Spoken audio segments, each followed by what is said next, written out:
Hi! Hello! నమస్తే. Welcome back to my channel ఇట్లు రమ్య. ఈరోజైతే నేను సండే వ్లాగ్ అయితే చేయాలనుకుంటున్నాను. సో, ఇప్పుడైతే లేచామనమాట. టైం వచ్చేసి 8:30 అయ్యింది. లేగిచ్చి బ్రష్ చేసి మ్యాగీ అయితే చేసాము. చూపిస్తాను ఇంకా వ్లాగ్ అనేది. అండ్ ఏంటి అంటే అసలు 2 మంత్స్ నుంచి లాస్ట్ వరలక్ష్మి వ్రతంలో ఆల్రెడీ చెప్పాను నేను. 2 మంత్స్ నుంచి అసలు ఇంట్లో ఎవరికి హెల్త్ అనేది సెట్ అవ్వడం లేదు. అసలు బాగోవడం లేదు. ఒకళ్ళ తర్వాత ఒకళ్ళకి హెల్త్ అనేది అప్సెట్ అవుతుందని. సో, మళ్ళీ ఇప్పుడు మా పాపకైతే హెల్త్ అనేది చాలా అంటే చాలా బాగా అప్సెట్ అయిందనమాట. హాస్పిటల్‌కి తీసుకెళ్ళాము. వాళ్ళేదో టానిక్స్ ఇచ్చారు. అది తగ్గకపోతే చూద్దామన్నారు ఈసారి. సో, ప్రస్తుతానికి ఆ టానిక్స్ వల్ల అయితే బాడీ అనేది ప్రస్తుతానికి కూల్ అయింది. మరి అది తగ్గుతుందో లేకపోతే అలానే ఉంటుందో అనేది తెలియదు మాకు. అండ్ భయమేసింది మాకు నిన్నైతే అసలు వామిటింగ్‌లన్నీ చేసుకోవడం వల్ల. అందుకని ఇక్కడ బెంగుళూరులో మాతల్లిలో చిన్నపిల్లలకి తావిత్ కడతారని చెప్తే అక్కడికైతే తీసుకెళ్ళామనమాట. అక్కడైతే తావిత్ అయితే కట్టించాం మా పాపకి. మా మమ్మీ అయితే చీపిరి వేయి, చెప్పులు వేయి మంచం దగ్గర ఇవన్నీ చెప్పారనమాట. అందుకే రాత్రి అయితే నేను అవన్నీ వేసాను. వేసాక బాగానే పడుకుంది. ఏమో అది కొంతమంది నమ్ముతారు, కొంతమంది నమ్మరు. బట్ నేను కూడా ఏమో నమ్ముతానో నమ్మనో నాకే తెలీదు. బట్ దేనివల్ల ఫీవర్ తగ్గింది అని అంటే టానిక్స్ వేయడం వల్లే తగ్గిందేమో, లేకపోతే అది తావిత్ కట్టడం వల్లే తగ్గిందేమో అని అనుకుంటారు. ఒక్కొక్కరు ఒక్కొక్కలా అనుకుంటారు. సో, వ్లాగ్ అయితే కంటిన్యూ చేస్తాను. సో, చీపిళ్ళు ఇది ఒకటి ఇక్కడ, ఒకటి కాలు దగ్గర కూడా వేసామన్నమాట. 2 మార్నింగ్ లేగానే తీసేసాము. చెప్పు అయితే బయట పాడేసాము. మా పాప అయితే మ్యాగీ తింటుంది. చిన్నమ్మ మ్యాగీ తింటున్నావు కదా, అంగో అది తావిత్ అనమాట మెల్లోది. మ్యాగీ అంటే ఇష్టం కదా. ఫీవర్ వచ్చింది, మ్యాగీ తినకూడదంటే అసలు చాలా మారం చేసింది. ఇంకా తప్పక చేశాను. అది కూడా కొంచెమే చేశాను. ఇప్పుడు కొంచెం రాగి జావా, ఇడ్లీ వాళ్ళ డాడీ తెస్తా అన్నారు, బయటకు వెళ్ళారు. ఇంకా ఇడ్లీ ఎక్కడా లేదు, దొరకదు అంటే నేను రాగి జావ ప్రిపేర్ చేస్తాను, తింటుంది అనమాట. అవి రాగి జావ తాగాక టానిక్ వేయాలి. ఇవి చూసుకుంటూ అయితే మా పాప తినేసింది. మేము కూడా కంప్లీట్ చేసేసాం టిఫిన్. మార్నింగే తులసాకులు తీసుకొచ్చి అయితే పెట్టాము. కఫం ఉండడం వల్లే రొంప అనేది అస్తమానం చేస్తుందని అంటున్నారని. తులసాకు చాలా మంచిది కదా, సో తీసుకొచ్చాము. అలాగే వేడి నీళ్ళే తాగుతూ ఉంటుంది. బట్ అయినా కూడా ఎందుకు ఇలా ఉంటుందో, స్కూల్కి వెళ్తే చాలు మా పాపకైతే ఫీవర్ అనేది లేకపోతే కోల్డ్ అనేది అలా ఏదన్నా చేస్తూనే ఉంటుందన్నమాట. అస్తమాను ఎందుకనేది అర్థం కదా. స్కూల్లో ఏం పని చేస్తుందో ఏమో కూడా అర్థం అవ్వదు. పిల్లలకి ఏదన్నా వస్తే అసలు తట్టుకోలేరు కదా పెద్దోళ్ళు. ఎంత ఫీవర్ వచ్చినా పెద్దవాళ్ళకి ఎంత హెల్త్ బాగోకపోయినా వాళ్ళైతే బాగానే ఉంటారు. బట్ పిల్లలకి కొంచెం ఏదైనా హెల్త్ అప్సెట్ అయితే చాలా భయంగా అనిపిస్తుంది. ఎందుకంటే పిల్లల్లో అంత ఇమ్యూనిటీ పవర్ అనేది ఉండదు, వాళ్ళు తట్టుకోలేరన్న భయం ఉంటుంది. మాకు కూడా అదే భయం అనమాట మా పాపతో. మాకు మా పాప అసలు అయితే విసిగిస్తూనే ఉంటుంది అసలు అస్తమాను. వారు కదా చెప్తుంది ఏమైంది అవన్నీ చెప్తుంది. నీకేమైంది? జ్వరం వచ్చింది. ఇంకా టానిక్లు వేసుకున్నావా? తగ్గిందా ఇప్పుడు జ్వరం? తగ్గింది. గిడ్గలమ్మ హెల్తీగా ఉండాలి.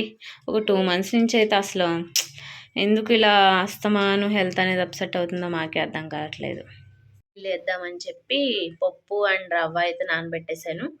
రవ్వ ఇప్పుడే నానబెడితే సాయంత్రం తినేకుంటుంది, లేకపోతే గట్టిగా ఉంటాయి కదా, అందుకే నానబెట్టాను అనమాట. సాయంత్రం మా పాపకి వేద్దాము. అంత మాటలు ఏం కొనుక్కొస్తాం, బయట తిండి కూడా తినకూడదు అంత ఎక్కువగా. వాళ్ళు ఏం కలిపి చేస్తారో మనకి తెలియదు కదా. సో నేను అయితే చేద్దామని అయితే 2 అయితే ఇలా నానబెట్టేశాను. సో నేను ఇక్కడైతే ఇప్పుడు ఇంట్లో డార్క్ ఫ్యాన్సీ ఉంటుంటే అవి తింటున్నాను అనమాట.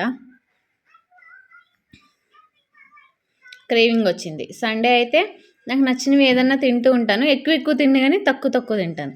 మిగతా రోజులైతే స్వీట్ తిన్నాను. సండే మాత్రం ఖచ్చితంగా స్వీట్ తింటాను. నాకు నచ్చింది ఏదన్నా తెప్పించుకున్నా తింటాను, లేకపోతే ఇంట్లో ఏదన్నా ఉంటే అదే తింటాను అనమాట. సో ఈరోజు నేను ఇది తినాలనిపించి క్రేవింగ్తో బిస్కెట్ అయితే తింటున్నాను.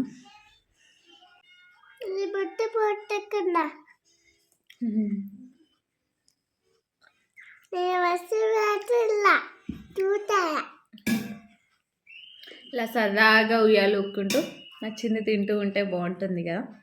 మా టీవీలో ఎప్పుడు మాకు నచ్చిందే రాదు, ఎప్పుడు ఆ నాస్తియా అని ఏదో ఒకటి చూస్తుందండి. నాస్తియా అంట. పిల్లలకి అలాంటివి నచ్చుతాయి కదా, సో అదైతే చూస్తూ ఉంది.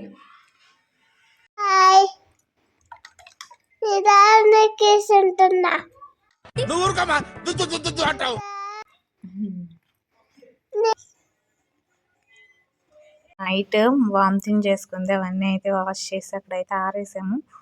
ఇక్కడ ఇదైతే మేము పెంచుకుంటున్న మొక్కలు అనమాట. ఇంకా చాలా ఉండేవి, బట్ ఏంటంటే వేసవకాలంలో వాటర్ సరిగ్గా లేక మేము ఊర్లో వెళ్ళడం వల్ల కొంచెం ఎండిపోయి అయితే పోయాయి. ఈ మనీ ప్లాంట్ అయితే ఇదనమాట, మా హస్బెండ్కి చాలా ఇష్టమైన ప్లాంట్, బాగా చూసుకుంటారు. సండే కాబట్టి ఇంట్లోకి కావాల్సిన కూరగాయలు అన్నీ తెచ్చేసుకున్నాము. మా పాప ఫ్రిడ్జ్ దగ్గరికి వెళ్ళి అన్నీ నీట్గా సర్దేసి అయితే కొంచెం మాకు కూడా అలా అలా హెల్ప్ అయితే చేసింది.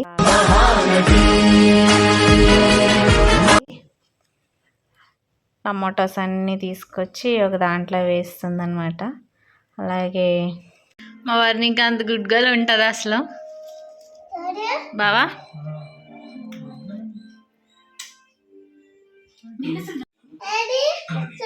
సైంటిస్టులు, ప్రొఫెసర్లు, సైన్స్ విషయాలు ఏళ్ల తరబడి రీసెర్చ్ చేసి మీకు చెప్పే మీరది నమ్మరు కదా. ఇప్పుడు మనిషి ఉదయం నుంచి రాత్రి వరకు ఏమేం వస్తువులు వాడతారు. గోంగూర ఒలిచాం కదా, సో అదైతే వాటర్ నింపి నేనైతే కుక్కర్ పెట్టాను. ఇక్కడ మా హస్బెండ్ అయితే చికెన్ కడుగుతున్నారు. ఈరోజు స్పెషల్ ఏంటంటే గోంగూర చికెను అండ్ బగారా రైస్ కూడా వండుతున్నాము. ఇక్కడైతే ఆల్రెడీ అయితే నేను కుక్ చేస్తున్నాను గోంగూర చికెను, బట్ రెసిపీ అయితే నేనేం షూట్ చేయలేదు. కావాలంటే కామెంట్ సెక్షన్లో కామెంట్ చేయండి, నేనైతే స్పెషల్గా తీసి పెడతాను. ఇక్కడైతే బగారా రైస్కి బియ్యం అయితే నానబెట్టేశాను. ఇంకా చికెన్ అయితే చేస్తూ ఉన్నాను అనమాట. బగారా రైస్ ఎలా చేశానంటే బాన్ తీసుకొని దాంట్లో ఆయిల్ కొంచెం నెయ్యి వేసుకున్నాను, తర్వాత మసాలా వేసుకున్నాను. దీంట్లో మసాలా యాడ్ చేయం కాబట్టి ఇవి వేసుకుంటే చాలు. జీలకర్ర వేసుకుని తర్వాత టమాటా, ఆనియన్, పచ్చిమిర్చి వేసుకొని బాగా ఫ్రై చేసుకోవాలి. ఇది ఫ్రై అయ్యాక ఇంట్లో అల్లం వెల్లుల్లిపాయ పేస్ట్ వేసుకొని వాసన పోయేదాకా బాగా ఫ్రై చేసుకున్న తర్వాత మీ దగ్గర కొత్తిమీర, పుదీనా ఉంటే అది వేసుకోవాలి. వీటి వల్లే ఈ బగారా రైస్ అనేది ఫ్లేవర్ బాగుంటుందన్నమాట. సో అది కూడా వేసుకొని బాగా ఫ్రై చేసుకోవాలి. పుదీనా అనేది ఆకుల కింద ఉండకూడదు, అందుకే బాగా ఫ్రై చేసుకోవాలి. కావాలంటే పసుపు యాడ్ చేసుకోండి, లేదంటే స్కిప్ చేసుకోవచ్చు. మనం కర్రీలో ఆల్రెడీ సాల్ట్ అనేది యాడ్ చేస్తాం కాబట్టి చూసుకుని యాడ్ చేసుకోండి అంతే.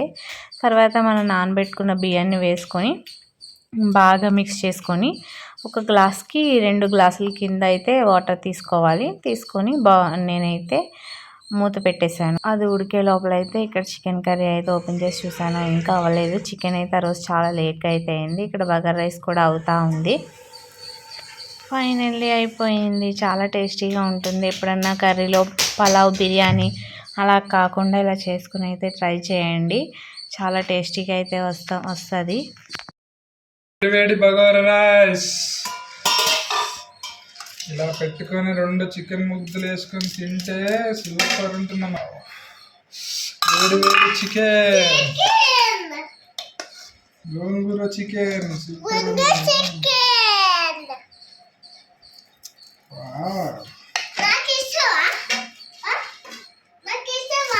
మా పాప అయితే బగారా రైస్ ఒకటే తింది, చికెన్ అయితే తినలేదు. తర్వాత నేను కూడా నా ప్లేట్లో అయితే పెట్టుకున్నాను. మా పాపకి పరోటా కావాలని లేగానే ఏడుస్తుందని అయితే నేను కాలుస్తున్నాను.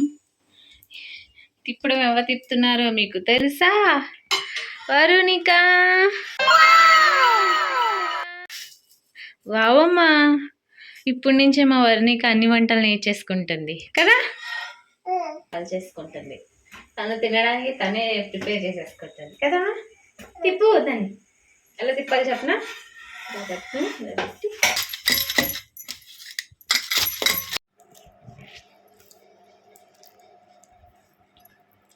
మా హస్బెండ్కి టీ పెడుతున్నాను, నేనైతే కాఫీ తాగాను.